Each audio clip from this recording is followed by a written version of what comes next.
In my Father's house are many rooms. If it were not so, I would have told you. There are many rooms in God's house. We have quite a lot of midweek meetings and they all pretty much involve food because we found over time that eating together is such an easy way to build community that it's very easy to draw new people in over food and say, oh, come round for a meal, and you don't have to be a special person or in the in crowd, just come and join us for food. So we'll eat together, we'll do a little bit of praying together, and we'll do some sort of creative Bible stuff together as well.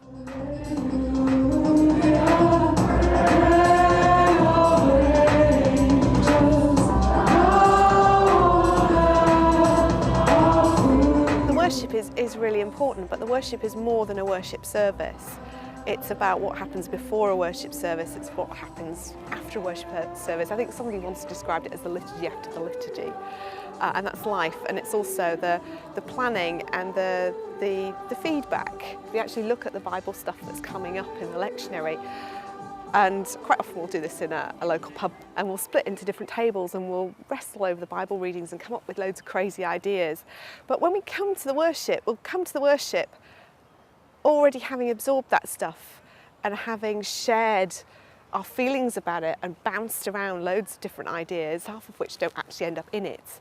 But we're richer as a result. We've been on a journey towards that service. I think having the arts to explain the liturgy is such a gift, really. I mean, in ages past, it happened so easily for the illiterate. The arts could explain what was going on. And I think it's the same for our culture. Our culture is a visual culture. And having artistic interpretation of liturgy just takes you so much further. There's suddenly an extra dimension that you can play with and also use to explain what else is going on. Like an absolution might be given which is maybe quite wordy, but up on the screen it might just simply say, you're forgiven. So many people have said to me over time that the Visions is a place where they can be themselves. Even people who are quite hurting and in a difficult place, sometimes they feel in other churches that they have to be, I suppose, happy or smiley, and they've been able to share their problems and cry if they want to and be upset, and it's okay, that they felt really accepted. And so I think that's a very important thing we want to continue to have, really, that welcoming and acceptance of people where they are at.